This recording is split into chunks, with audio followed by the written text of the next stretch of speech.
Okay, we are recording a video on the parametric equations, and one of your homework, no, it was a group work assignment, had to do with this one right here. I believe it was sine squared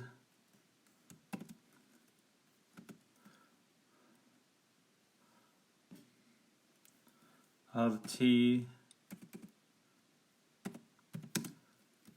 cosine squared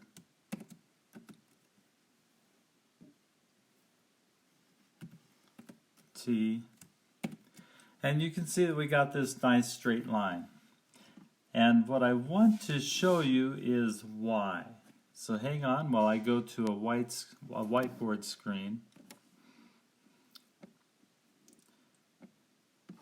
And what we have is this. We have cosine, oops, did I get that backwards? I think it was sine.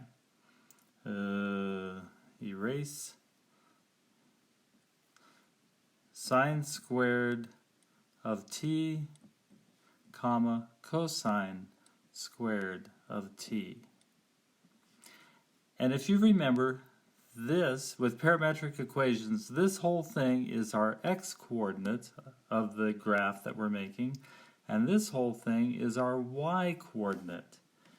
And together we get an x-y coordinate. And that's what's being graphed right here.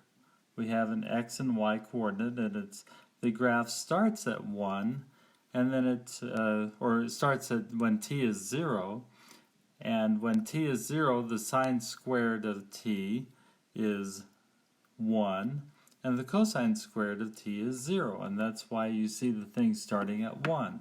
Let's just make this thing grow a bit. So I'm just going to go from 0 to 0.5, and you see it's shorter. If I go to 0.7, it gets a little longer. To 0.9, it gets a little longer.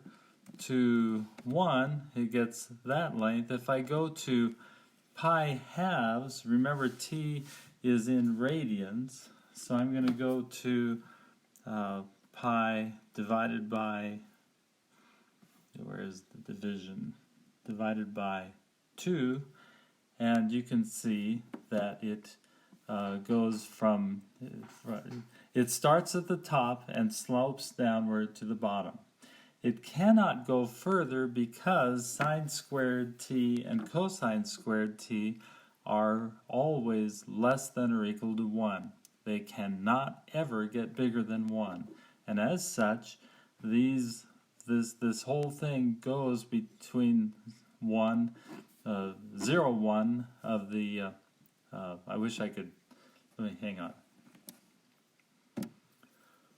So here's our graph. Here's that line.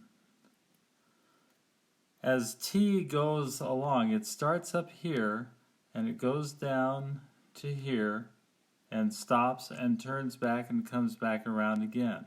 If I go from 0 to 2 pi, all I'm going to do is just keep going back and forth as this goes.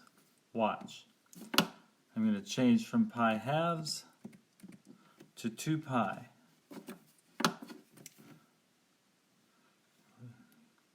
And you can see my line doesn't change. All that's happening is t is going back and forth along this line.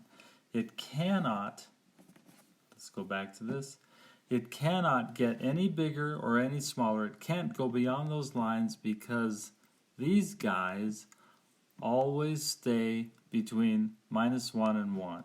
Well, I'm sorry, between 0 and 1 because of the square term right there. Same with the cosine. It's always between 0 and 1 because of this squared term. Hope that helps.